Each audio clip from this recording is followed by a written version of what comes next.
За өнөөдөр аюукатай капиталын талаар хоёулаа ярилцсанаа. Тэгээд капитал гэж Yeah. юу юм 20-р зуунд бол энийг хөрөнгө гэж зарим нь орчуулаад капитализм гэвэл хөрөнгөний нэг юм шиг юм уу те.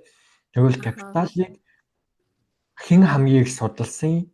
Тэгээд одоо 21-р зуунд яг юу болчиход байгаа гэдэг ярина. Тэгээд би бол одоо Германаас холбогдож байна. Чи анаас холбогдож байна. За би Тайваны Тайпей хотоос холбогдож байна. За өнөөдөр их шиг төгсдөгөө. За Томас Пиктигийн Капитал гэдэг энэ бүтээлийг ярилцахаар ингээд сууж байна. За яг бол Тайванд сурж байгаа хичээл дээрээ мастерын хичээл дээр бол байнга л Томас Пиктэй үзэж байгаа тий. Та өнгөрсөн 5 дахь өдөр би эхний 2 бүлгээр нь презентацийн танилцуулсан байгаа. Тий. Ер нь аягүй сонирхолтой.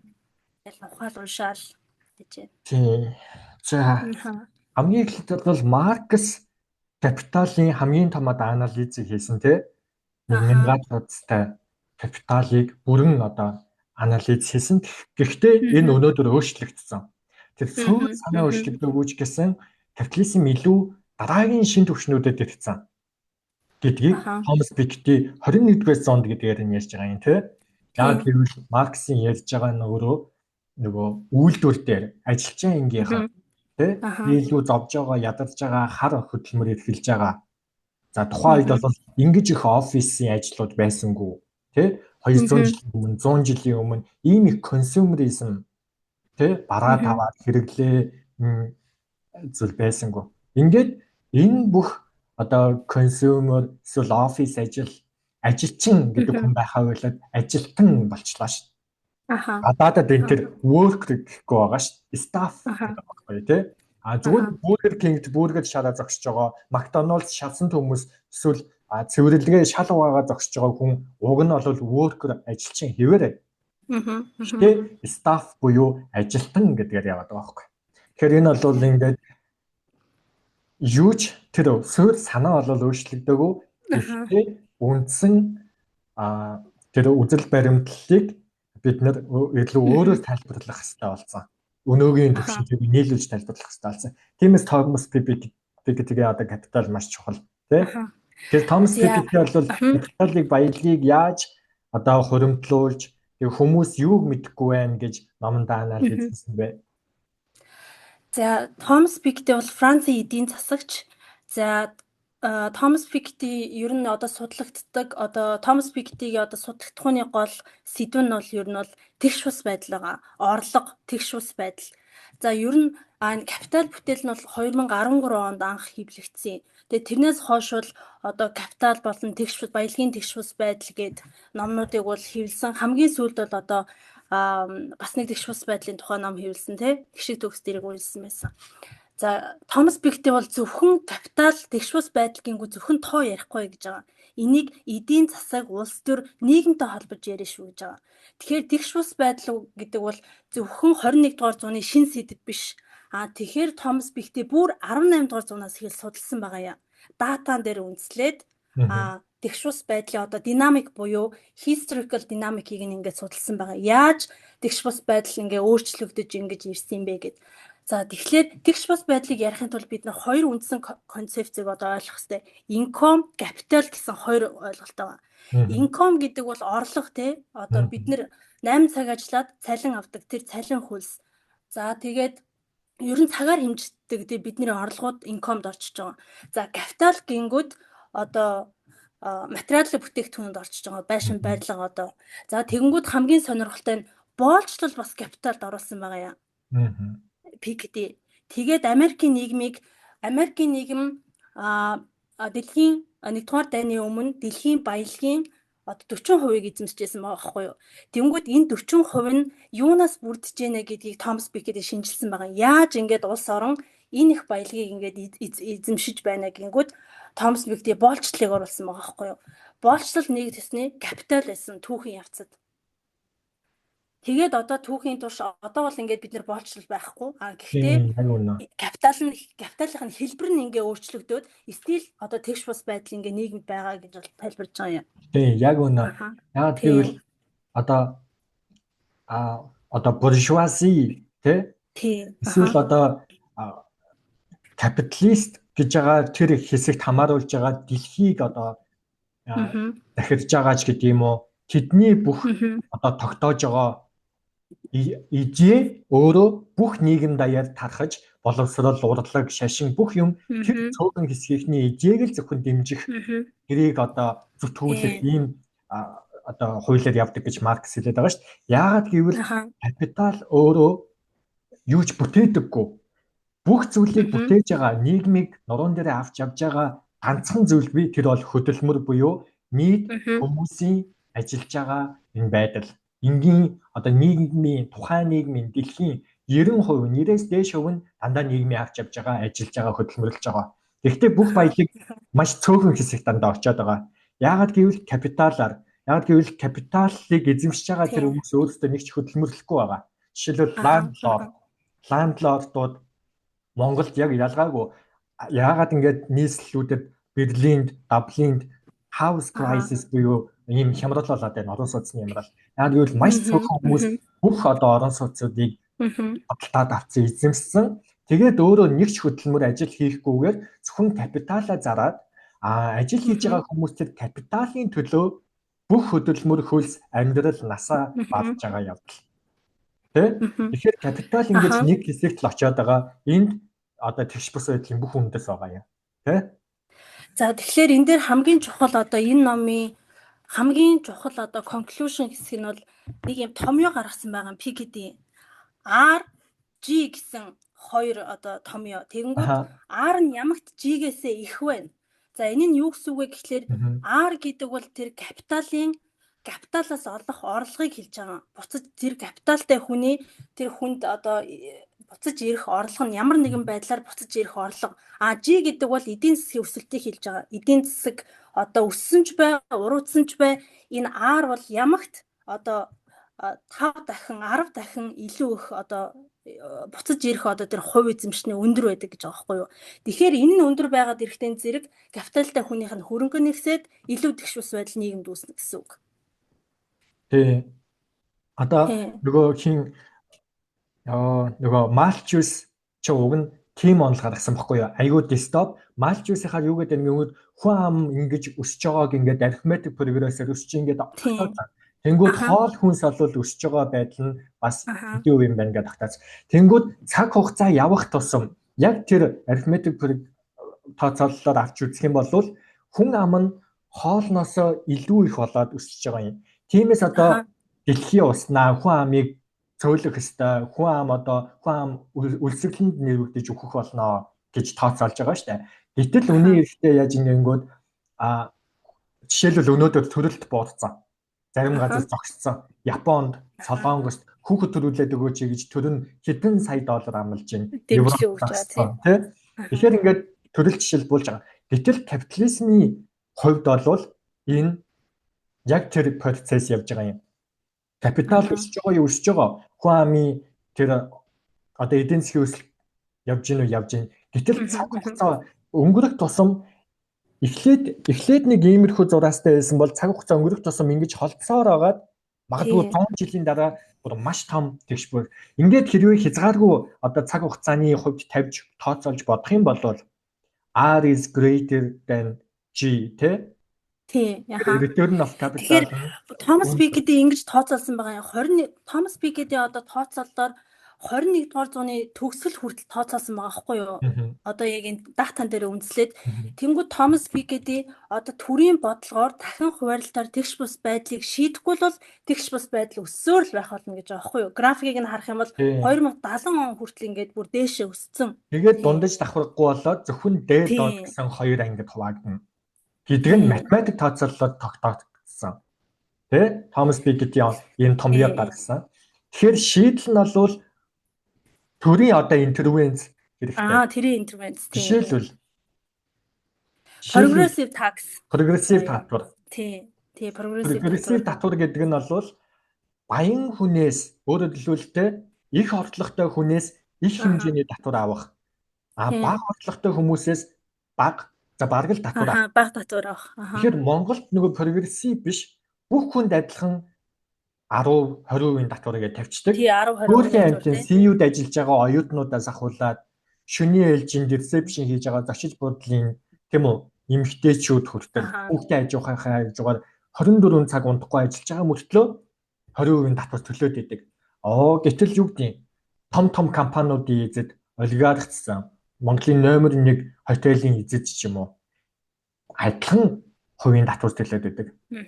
Тэнгүүд энэ Томас Пикет гэдэг одоо хамгийн сүүлд гаргасан ном нь бас надад хамгийн сүүлд гаргасан ном. Энэ тэгш бас одоо дэлхийд 5 төв байгаа шүү дээ. Хүмүүс амьдарч байгаа. 7 төв байгаа. 2 төвд нь бол амьдрах боломжгүй. Энэ 5 твээр ингээд хуваагаад харсан байгаа юм тэгш бас байдлыг. Тэгсэн чинь бүх улсад бүх баялагийг тийм үү бүх баялагын 90-с дээш хувийг нь 10% хүмүүс нь эзэмшиж байгаа. Ялангуяа Америк хамгийн өндөр тэгш бас байдалтай. Тэгээд Аз, Латин Америк, Африк, гэтэл Европ ганцаараа бас адилхан тэгш бус байдал маш их. Гэхдээ Европ бусад твүүдэд бодвол хамгийн тэгш бус байдал багтай. Энийг одоо бүр Google-с ч юм уу хайгаад үзээрэй те. Европ яагаад гэвэл прогрессив татвартай байхгүй юу? Амар өндөр татвартай. Наадах дээр чинь нэг одоо жишээлбэл энэ дээр Томас Пикетийн энэ 5 төв дээр яаж баялаг тэгш бус хуваарлагдсан байна вэ гэдгийг үзсэн байгаа байхгүй юу? За тэгэнгүүт жишээлбэл 2012 оны энэ чинь 13 онд хэвлэгдсэн ном 12 оны тооцоололоор авсан байгаа юм. Тэнгүүд 2012 онд дэлхийн хүн ам 7 тэрбумд хүрсэн. За тэнгүүд тэр 7 тэрбум хүнээс Европ твд 10% нь амьдарч байгаа юм. Нийт хүн амын. Тэнгүүд Америкт 13%, за тэгээд Африкт 15%, за Азад 61% нь амьдарч байгаа. За тэгэнгүүт энэ хүмүүс одоо жишээлбэл дэлхийн ингээд тэгш бус баялагын тэгш бус байдал одоо дэлхий 5 твээр авч үзэх юм бол хамгийн их баялаг Европ, Америк төв төвлөрч байгаа байхгүй юу? Тэнгүүд тэр хүмүүс Азад байх хэвээр шүү дээ. Азад байх. Тэнгүүд тэр хүмүүсийн цалин сарын 1800, 1620 евро байгаа байхгүй юу? Америк, Европ төв хамгийн бага хүнтэй мөртлөө хамгийн их баялагийг эзэмшиж байгаа. За тэнгүүд Аз, Африк хамгийн их хүн амтай мөртлөө хамгийн бага баялагийг эзэмшиж байгаа. Жишээлбэл хард Африкт сарын цалин нь 200 евро байхгүй юу? Азад сарын цалин 520 евро. Тэнгүүд Пикети юу гэж үзсэн гэхлээр энэ дэлхийн нийт баялагийг одоо дэлхий дээр амьдарч байгаа бүх хүмүүст яг тэгш хуваах юм бол хүн болгон сард 760 евро авахаар байна гэж байгаа байхгүй юу? Цалин, миний цалин, чиний цалин сарын 760 евро. Гэдгийг тооцоолсон байна те бүр. Гэдгийг тооцоолсон. Өөрөөр хэлбэл боломжгүй биш. Боломжгүй биш тий. Одоо бурхан шударга ингэж хуваарлсан байгаа байхгүй юу? Яагаад гэвэл өөрөөр хэлбэл бурхан зөвхөн Европ эсвэл Америкт газрын дорн ч юм уу тийм үү баялагийг өгчихсэн. Аз, Африк, Латин Америкт баялаг байхгүй биш. Харин ч том газар нутагтай гэдгээрээ Азад, Латин Америк тийшээрээ Африк тийшээрээ маш их баялагтай. Энэ бүх кофе, энэ бүх шоколад, энэ бүх хормонд өгөөд байгаа энэ diamond буюу алмаз бүгд Африк, Латин Америкаас. Хамгийн ядуу гэдэг байгаа Монгол, Азийн энэ Монгол улс тийм үү ямар их зэстэй дэлхийн нүүрсний ордны топ 5-д явж байгаа. Тийм үү ямар их хаалттай. Өөрөөр хэлбэл бурхан аюу шударга байхгүй юу? Бүх хүмүүст амьдрах хэмжээний баялагийг тэгш хуваарлсан байдаг. Дэлхийн өөрөө нийт эцтэй байгалийн хууль. Бурхан гэдэг чинь одоо байгаль те байгаль юм шударга байхгүй юу? Гэтэл энийг хүний нийгэм ялангуяа капитализм гэсэн шунал дээр тогтсон хөрөнгө мөнгөний төлөө бүхнийг хийж байгаа энэ нийгэм энэ бүх шударга үйл явцыг шударга ус болгож хувиргасан. Нэг л гарт төвлөрүүлсэн. Зөвхөн Америкийн цөөхөн хүмүүсийн гарт. Зөвхөн Европын Америк хүмүүсийн гарт. Тэгээд Латин Америкууд тийш чигээрээ Африкууд тийш чигээрээ ядууралтай уух ус ч байхгүй. Үнэ. Одоо жишээлбэл Томас Пикетийн графикаас харангуут Америкт заяа 2020 оноос эхлээд топ баялагийг эзэмшиж байгаа топ 10% нь баялаг нь 40-оос 50% өссөн байгаа байхгүй юу? 1950 оноос 2000 он хүртэлх энэ хооронд 30-аас 35% өссөн байгаа. Тэгэхээр капиталыг эзэмшиж байгаа хүний орлого илүү өснө. Бид нэр цалингаар амьдрах боломжгүй. эдийн засаг ям бууралтайж байсан, өсөлттэйж байсан таны капитал өссөөр л байх болно. Капиталтай хүнд буцаж ирэх тэр орлогын хувь хэмжээ бас л өссөөр л байх болно. Тэгэхээр энэ капиталыг л одоо төрийн бодлогоор зохицуулах талаар бол санал болгож байгаа байхгүй тий? Тийм. Маркс бол бүр маш радикал хувилбарыг санал болгосон. Энэ тэгш бус байдал чинь ангал давайцаар агаад зовж зүдэрж байгаа хүмүүс ихсээд тэд нар тийм үү ангийн ухамсартай болоод хоорондоо нэгдээд намайг мөржиж байгаа гэдгийг ухаарад тийм үү тэгээд хувьсгал хийгээд төрийн эрхийг ажилчид өөрсдөө аавна. Энэ бол коммунизм. Ингэсний дараа одоо цаг хугацааны явцад ахаад тэд нар өөрөө өөрсдийнхөө төрийг устгаад ингээд төргүү нийгэм бий болж коммунизм төрөх гэсэн одоо шийдэл явж байгаа шүү дээ. Гэтэл 200 жилийн дараа 150 жилийн дараа бичигдсэн Томас Piketty-ийн Капитал 21-р зуунд гэсэн номонд Piketty бол хувьсгалыг тэгж санал болгохгүй байгаа. Яагаад гэвэл одоо ангийн ухамсар энэ бүхэн ер нь бодлаа. Яагаад гэвэл ядуу байгаа хүн улмал тэнэг болно гэхээс тийм үү би мүлжүүлж ин гэдгээ ухаарад л тэгээ хувьсгал хийх гэж байхгүй. Нэгдүгээрс хоёрдугаарс ингээд технологи консюмеризм тийм одоо юу гэдэг Zuckerberg iPhone 16 иж хахад Монгол хүн тийм үү дундаж хүн бас iPhone 16 бишиж байгаа байхгүй юу. Ингээд би баг хэцүү юм шиг одоо false conscious буюу хуурамч ухамсар үүснэ. Ийм хуурамч ухамсар интерес болоод хувьсгал ер нь гарахгүй. Тэгээд бас хувьсгалууд ер нь маш их тийм цус дагуулах эрсдэлтэй байдаг. Тиймээс Томас Piketty-ийн одоо шийдэл нь радикал хэвээрээ тэгтээ капитализмын хүрээний дотор тэр нь прогрессив татвар төрийн одоо оролцоо өндөр оролцоо боловсролын хүн бүрт боловсролыг хүртээмжтэй болгож маш чанартай боловсролыг бий болгох гэх мэт ийм шийдлүүдийг би санал болгож байгаа тий. Одоо надад нэг юм асуулт байна. Капитализм бол дандаа ингээд капиталаа нэмэгдүүлэхийн тулд л ингээд систем ажилладаг тий. Тэнгүүд тэр капиталыг нэмэгдүүлэхийн тулд тэр хүмүүст орно ажиллаж байгаа да тий. Тэр капиталыг одоо өсгөхийн тулд тэнгүүд тэр бол ингээд ажилчаа анги байгаа тийм үү? Тэр одоо топ 10-ын капиталыг нэмэгдүүлэхийн тулд капитал нь гинт ингээд шууд нэмэгдэхгүй шүү дээ. Тэр чинь заавал нэг тийм хүмүүст оросон дэмжижээж ингэж нэмэгдэж байгаа шүү дээ тэр капитал нь тий. Тэгэхээр бидний ажил хөдөлмөр ингээд бусдын капиталыг нэмэгдүүлэхэд одоо зарцуулж байна гэсэн үг. Бидний цагаан тийм үү? Тэгэнгүүт бидний амьдрал өөрөө дээшилж байна гэвэл одоо жишээл Монголын нийгмийг хараад үзье. Ингээл залуучууд жагсаж байна тий. Тэгэхээр бидний хөдөлмөрийг жишээлбэл яаж ингээд одоо жишээлбэл залуучууд ингээд одоо тэрийг ойлгож ухаарах хэрэгтэй юм бэ? Одоо юу гэдэг хөдөлмөрөө мүлжүүлж байна гэдгийг мэдэх хэрэгтэй юм бэ? Тийм. Ихэнх нь одоо юу гэдэг одоо мэдэхгүй хамгийн гол учир байгаа байхгүй. Яг наан ч Монгол асуудал байгаа юм. Тэр болвол хүмүүс ингэж ойлгоод байгаа байхгүй юу? За би одоо ажил хийж гин хөдөлмөрлөж гин. За тэгээ миний босс надад цалин өгж гин. Тэ? Цалин өгч тий. Тэгэхээр чи энэ шударга штэ гэдэг байгаа байхгүй юу? Тийм. Тэнгүүд Маркс юуг анализ хийсэн гингүүд үгүй таны авж байгаа тэр наа цалин үйлс чинь таны хөдөлмөрлөж байгаа бүтээж байгаатай чинь тэнцэдэггүй үргэлжид. Та өдрийн 8 цаг ажилладаг. Тэгэхэд таны авж байгаа цалин 4 цаг ажилласны хөлс байхгүй юу гэдэг юм. Тий. Үлдсэн 4 цаг нь капиталистийн хөрөнгө болж очиж байгаа. Босс руу чи явж байгаа. Тийм. Тэгэхээр энийг хүмүүс мэддэггүй. Би ажиллаж гин хариуд нь би ингээд цалин авж гин. Энэ чинь шудрах штэ гэдэг. Өөрөөр хэлбэл одоо энийг мүлжүүлж гин гэж ойлгодоггүй. Ойлгохгүй тийм. Тэгэхээр капитализмын хамгийн аюултай нь Марксийн олж хараагүй нь энд консюмеризм тэгээд одоо цалин нэмэгдэх. За тэгээд одоо энэ капиталист яг одоогийн энэ тогтолцооны хүрээнд дотор явж байгаа маш их онолууд байгаа. Жишээлбэл эдийн засгийн онолууд. За шашнууд бүх шашин. За тэгээ урлаг дуу, кино, жүжиг, дуун дээр одоо юу гэдэг рэпер дуун дээр те мөнгө олъё. За тэгээ гоё машин авъя, хөөрхөн хүүхэн олъё. Тэгээ хүүхэн пицца хоёр адилхан халуунаараа ирнэ. За эмэгтэй хүн бол яг бараа таваад тэжсэн. Тийм. Аха. Яг машин худалдаж авч байгаа юм шиг мөнгөтэй болоход л эмэгтэй хүн өөрөө гүүгээд ярина. Тийм. Аха. Тэрний бол ямар хайр майр ярихдаггүй. Тийм. Тийм Аха. ингээд ийм нөгөө идеологиуд ажилдаг учраас хүмүүс энийг Тийм. жишээлбэл эрэлт нийлүүлэлтийн хууль гэдэг бол худлаа.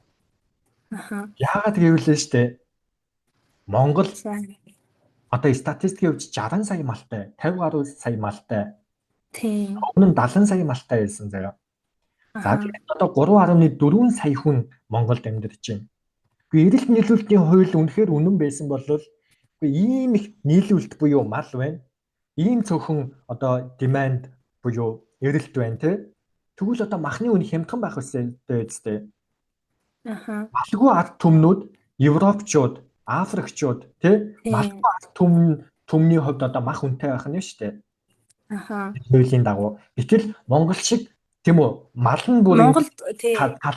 талаа тахлаад газараа талхалцсан Дүүрэн хэрнээ мах нь үтэй тий. Ээжиж мах нь Европ шиг үнэтэй.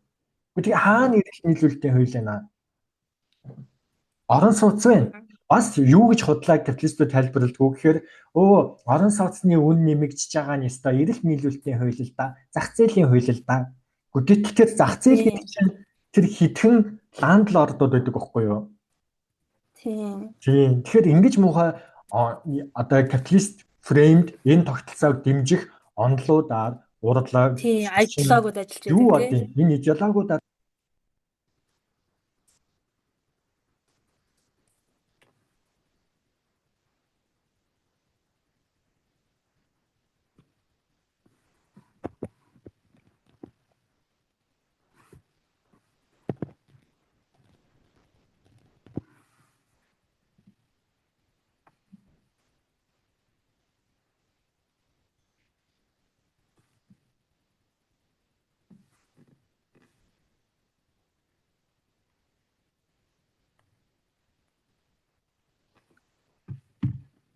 Төгсөө чиний дуу сонсогдохгүй байх юм.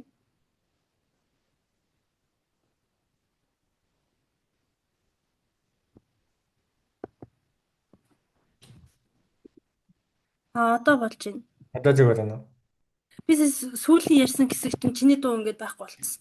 Аль хэсгээс? Яг айдлог гэж ярьж байсан. Тийм. Санаа нь бол тийм. Тэгэхээр идеологиудаа л дандаа нураах хэвээр. Тийм. Тоо шинээр тэрийгэ тавих хэвээр. Тэгэнгүүт одоо ингээл тэгш бас байдлын талаар ингээл ярингууд те хүмүүс ихэвчлэн ингээд айдлогоор угаалгацсан. Тэгэл чи залах уу ингээл одоо ингэж байгаа байхгүй юу?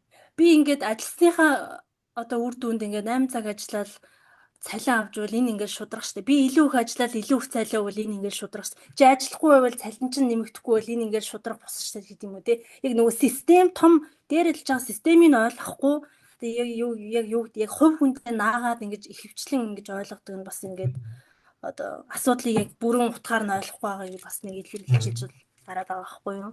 Тий. Одоо тэгэл одоо хамгийн одоо тэр баян хүмүүсийг жишээлбэл Elon Musk-ыг одоо хөлдөг шин залуугийг бэлдэн штэ.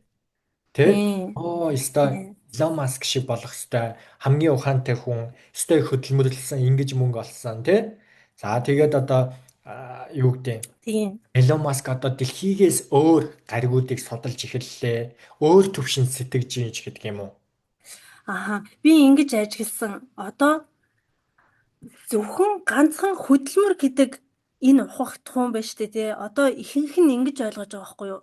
Хин баяцсан хүн тэр хүн хөдөлмөрөөр баяцсан. Хин илүү их мөнгө олсон тэр хүн хөдөлмөрөөр мөнгө олсон. Гэтэл капитал гэдэг нөгөө ухагтгүүнийг хайчаад зөвхөн хөдөлмөр гэдэг ганцхан линзээр хараад Elon Musk хөдөлмөрөөр баяцсан. Одоо юу гэдэг те? Тэр өстэй мундаг юм ач гэдэг юм уу те? Тэг ингэж ойлгож байгаа нь бас ингээл бас л дутуул санагдаад байгаа байхгүй юу? Тэгэхээр харин тий одоо чи юу гэдэг надад дэлхийн хамгийн баян хүмүүсийг хэлэлтэй. Дэлхийн хамгийн баян. За Elon Musk. Elon Musk. Өөр. Тийм Mark Zuckerberg. Zuckerberg өөр. Тий. Тэгэхээр за хамгийн баян хүмүүс дандаа Америкийнх байдаг байхгүй юу? Америкийнх. Топ Тэгвэл баячууд тий. чи надад нэг Норвегийн баян хүн хэлж чадах уу? Тий. Нэг тийм үү? Мэдхгүй. Нэг Швед хүн, нэг Финланд баян хүн хэлээд хэлдэг. Мэдхгүй. Орж ирэхгүй байна. Тэгэхээр ийм баггүй юу? Ерөөсөө баялаг гэдэг бол хэмжээтэй байдаг. Хязгаартай Аха. байдаг. Капитал өөрөө хязгаартай. Гэтэл Тийм. нөгөө талд хүний хүсэл хязгааргүй явж байгаа шүү дээ. Тий хязгааргүй тий. Тэгэнгүүт а энэ капиталыг чинь тэр нийт хүсэл ерөөсөө ингээд хангаж хувааж дийлэхгүй. Мгм. Өөрөөр хэлбэл одоо тэр Америкт маш их баян хүмүүс байна гэдэг чинь юу гэсэн үг вэ гэхээр нэг хүн маш их капиталыг эзэмшсэн байна гэдэг бол капитал хязгаартай учраас маш их ядуу хүмүүс нөгөө талд байна гэсэн шууд логик явж байгаа юм. Тийм, тийм, Бид тийм. нар тэнгуү зөвхөн нэг талыг нь л хараад байгаа юм. Өө Аха. баян ямар гоё юм бэ? Тийм, Капитал бүх тийм, хүн баян байх ямарч боломжгүй. Тийм үү? Одоо сонгуулиуд тийм юм явдаг штэ. Өстой бүх иргэн баян байж гэдэг юм уу? Ууч тийм. иргэн Усаараа баяжий гэ тий. баян байна гэдэг бол нөгөө талд заавал ядуу байна гэсэн үг. Тиймээс Тийм, тийм. Америкийн нийгмийн тэгш бус байдал ягаад ийм их вэ гэвэл бүх баячууд дандаа Америкт байдаг. Тиймээс Аха. маш их ядуучууд бас Америкт байдаг. Тийм. Нөгөө талд нь тий. Тийм. 40 сая хүн одоо ядууралтай нөгөө сүмд очиж орон гэргүй сүмийн орон Мгм. гэр амьдардаг гэж байгаа байхгүй юу? Тийм. Одоо нөгөө аж аргалын төлөө тэмүүлгээд кино байдаг штэ. Аха. Вилл Смитийн. Тэрэн дээр ч Аха. нөгөө эхнэрээсээ салчаад хөвгччөөд хүүхэдтэйгээ зөв сүмд очоо хонох гээд очролдог. Мгм. Хонж чаддаггүй штэ. Тийм их очортой. Тэгэхээр Америкчээр нь тийм бохгүй юу? Гэтэл эсвэргээр Норвегиос, Финландаас, Шведээс, Скандинавийн орноос надад нэг баян Аха. хүний нэр хэлж чадахгүй байна гэдэг чинь тэр улсуудад бас тийм ядуурл байхгүй гэсэн үг байхгүй юу? Мгм. Маш Мгм. цөөхөн гэсэн үг. 10% ч юм уу те. Аха. Тэгэхээр Монголд өөрөлдөл бас толгой 30 гэр үлч гэдэг юм уу? Одоо бид нэр тэстэй тэргүй мэдж байгаа шүү дээ. Маш их баян хүмүүс хин юм бэ гэдэг тодорхой мэддэг шүү дээ. Өөрөөр Аха. хэлбэл тэр хэмжээгээр тийм их ядуу хүмүүс нөгөө талд байна гэсэн үг. Яг гэвэл капитал хэмжээтэй. Тийм. Марксийн харвал ингэж байгаа байхгүй юу? Капитализм дандаа accumulation буюу хуримтлахад угаасаа ингэ систем ажиллаж байгаа шүү дээ тий. Хуримтлуулах, капиталыг ингэж авах. Тэгэнгүүт эн чинь яг логикоороо нэг талд капитал илүү хуримтлагдаад нөгөө талд одоо капитал байхгүй. Тэгэхээр энэ капитализм байгаа цагт тэгш ус байдал бол байнга л ийм дээр дор Яг зөв. байнга л ийм байна. Тий. Тэгэхээр энийг бол заавал төрийн оролцоогоор л энийг шийдэх хэрэгтэй гэдэг байгаа байхгүй юу? Тийм. Тийм. Хэрвээ чөлөөт зах зээл гэдэг шиг чөлөөнд нь тавих юм бол Тийм. бүх баялаг цөөхөн хүмүүсийн Тийм. гарт тэстэй тэргүй хуримтлагдана. Цаг Тийм. хугацаа явах Аха. тусам улам их баялаг хуримтлагдаад нөгөө баян гэдээсээ 10% чинь 5% болно. Сүүлдээ 1% Аха. болно. Тэгээд Тийм. 2099 он 2000 одоо Аха. 999 он 3000 он гэхэд тийм үү? Мгм. 99% нь ядуу 1% нь баян хүмүүс болж дэлхий хуваагдах байхгүй юу? Тийм. Энэ 99%. талаас зөндөө кино хийгдэж байгаа шүү дээ. Тэ? Аха. Сүүлд нөгөө Дикаприо сая тоглолоо. Дикаприогийн тоглосон тэр кино жишээлбэл нөгөө Америкийн засгийн газар тэгээд корпорац хоёр нь нийлээд эрх Мгм. мэдэлтэй болон Мгм. мөнгөтэй хоёр хүмүүс нийлээд нөгөө дэлхий сүрэх юм байна. Том одоо солиор ирж гин гэдэг. Тий. Бүх Don't мөнгөө look up тий. нийлүүлээд өөр гариг руу явчихж байгаа шүү дээ. Тэгээ Тийм. хөрхи Тийм. мөнгөгүй хүмүүс нь сансрын үлэгт сууж чадахгүй дэлхий дээр үлдээ. Яг үнэ, яг үнэ. Тий. Тийм. Тийм. Тэгэхээр ийм зүйл болох байхгүй юу? Хэрвээ чөлөөнд нь арих юм бол Чиний саяны үзүүлсэн ном дээр нэг сонирхолтой юм байгаа шүү дээ. Дэлхийн дулаар л хэн илүү хувь нэмэр оруулж байна гэд тий. Тэгэнгүүт одоо хүмүүс юу гэдэг одоо сая нөгөөд нэг сансарт нэг 5 эмэгтэй ниссэн шүү дээ тий. Америкаас. Тэрийг одоо ингээд яг уу нэг талаараа гендрийн хувьд ч юм уу яг уу эмэгтэйчүүдийг дэмжиж ингээд зүйл байх л та. Тэгээ ихэвчлэн одоо ингэж байгаа байхгүй. Тэр чинь бас ингээд дэлхийн дулаар хувь нэмэр оруулж байгаа шүү дээ тий. Тэгэнгүүт ихэвчлэн ингээд хүмүүсийн хандлагыг ингээ харангууд эмэгтэй хүн анх удаа ингээл нислээ гээл тий. Тэгэнгүүт тэр баячууд ингээ ер нь юу гэдэг одоо жаргаж ингээ зугаацж одоо юу гэдэг бас тийм юу гэдэг зорилгоор явж байгаа шүү дээ тий. Харин тийш. Тэгэнгүүт нийгэм тэрийг бол ингээл ямар гоё юм бэ л гэж аахгүй тий. Тийм. Жишээлбэл одоо шинэ залуу үеийнхний шүтээд байгаа энэ дэлхийн номер 1 баян хүн Elon Musk байгааз. Аха. 4 их нэртэй. Тэгээд 14 хүүхэдтэй. Би дундаж яг өнөөдөр 21-р зуунд ийм залуудаа 14 хүүхэдтэй болох боломжтой юу? Боломжгүй шүү. Ганц хүүхдээ яа гэж. Ихэнх нь одоо юу муу хийгээл хамгаалж байгаа, жирэмслэлтээс дандаа хамгаалж байгаа гэр бүлүүд яг гэвэл хүүхэд төсгөж чадахгүй байна шүү дээ. Хэцүү шүү дээ. Тэгээ төрөлт буурж гин тий. Яг гэвэл карьер мэрид бүх юма зохицуулах боломжгүй хувь хүн өөрөө. Elon Musk бол хэдэн 100 гэрийн үйлчлэгч авна хүүхэд асрагч авчна. Хамгийн хүүхэд асрагч нэрийг аваад тийм үү хүүхдүүдэд өсгөчих нь тийм хамгийн гоё топ модельүүдтэй унтаад 10 гаруй хүүхэдтэй олчихно. Гэхдээ хүүхдүүдээсөө тийм үү анхаарал халамж өөрөө олвол хүүхдээ хараад тийм шин сэрээд тийм үү. Тэгэхээр өөрөөр хэлбэл капитал хүний амьдралыг хүртэл тодорхойлдог. Тийм.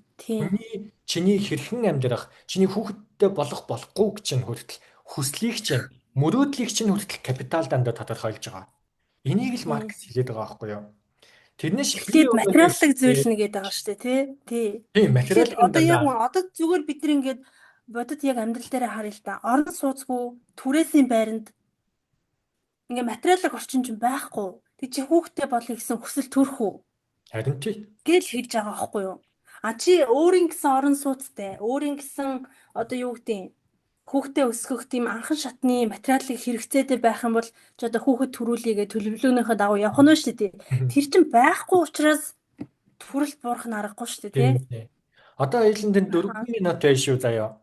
За. Одоо зүүн мөртөл хоёуланг ингээд яриулах ихэд гарч шүү дээ, тий. Хоёулаа 4 минутын дараа таслахгүй болвол шууд мөнгө нэхэн хэрэглүүлэх эсвэл би 13 евро төлөх хэрэгтэй юм байна. За тэгэхээр энэ яриа материаллык байдлаас болоод дахиад зогсож байгаа шүү. Харин зогсож байна. Хүссэндээ зогсоож байгаа биш. Биш тий ярмаар л тий. Материаллык зүйлээс бол зогсож байгаа. Одоо зүүн мөсөл юм. Тэгээд одоо тэр татвараар прогрессив татвар гэдэг чинь баян илүү их мөнгө төлөөд татвар төлөөд мөнгө бага орлого бага болж байгаа нь бага татвар төлнө гэсэн юм болж байгаа шүү дээ. Энэ жишээлбэл амар социалист байхгүй юу? Социалист. Яг гэвэл ингэж тэгш байдлыг бий болгох гэдэг юм. Жишээлбэл YouTube. За YouTube яаж ингэнгүүт Монголд үнэгүй эргэлдэг. Өөрөөр хэлбэл одоо татвар төлдөггүй гэсэн үг байхгүй юу? Монголд YouTube-ыг үнэгүй эргэлдэж штэ. Spotify үнэгүй эргэлдэг. Ямар ч зал сурчлагын реклам явахгүй. Юу ч саад. Монголд юу гэдэг Spotify-ыг сонгоно штэ. Тий. Spotify-г мөнгөнд төлөөд хөгжмөө сонсно. YouTube-ыг бол илүү нөгөөд нэг яг нөгөө юм уу Америк ч юм уу хаач идэ одоо ингээл би жишээлбэл YouTube ашиглахад нэг 3 минутлаа л реклам гарч байна. 5 минутлаа реклам гарч байна. Хэрвээ тэр рекламаас боли нэг хүн тухтайхан юм үзье гэвэл мөнгө төлнө. Жишээлбэл. Тэгэхээр ягаад Монгол чинь нөгөө ядуу байхгүй юу?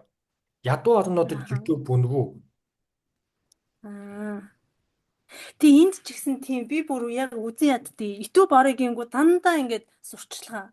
Бүр дандаа дундуур нэхэнд нь зүгээр 5 минут олоо сурчлага гараад. Тийм. Хэрвээ чи нэг 5 дахьтай бай гэвэл тэ мөнгө төлөх хэвээр. Тий, дандаа subscription тийм. Тэгэхээр чи уг нь энэ ч харин зүг байхгүй юу? Үнэхээр ингэж боломжгүйд нь улам их боломжийг олгох ёстой юм. Тийм сонсож байгаа гүр аригчаа өсөл тийм шүү дээ. Тухайд ган зөрөг гүр аригчаа гээд 2 хүн байсан. Ган зөрөг бол давхын үхэд, гүр аригчаа бол малчны үхэд. Тэгэл юу гүр аригчааг сонсож нисэж байгаа шүү дээ. Тийм. Ган сүулдэ гүр аригч жоохон талархахгүй л байгаа болохоос өөдгөө загинж байгаа болохоос өөрөө мундагтай бараг сонсож нисэх юм шиг байлаа шүү дээ. Мэрхэн болоод. Тэгэхээр уг нь бол нийгэм ингэж тэгш байдлын төлөө дандаа бодлогоор дэмждэг. Тэгш байдлын төлөө одоо бодлогоодыг хэрэгжүүлдэг байх хэвээр. Үүн Мгм. уг нь төр байх хэвээр юм. Тэрнээс ард түмнээ даралдаг, мөнгийг аваад хулгайлаа зугтдаг, эсвэл тийм үү Мгм.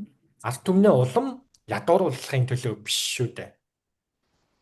Тэгэнгүүт одоо төрийн оролцоогоор ингээл тэгш байдлыг бий болгоно төр чухал байна гингүүд манай нөгөө либералууд ч ороод ирж байгаа шүү дээ тий. Оо төрийн оролцоог бууруулна сте бидний тэгш одоо юу гэдэг эрхчлөө хаах гээд байна гээл тий.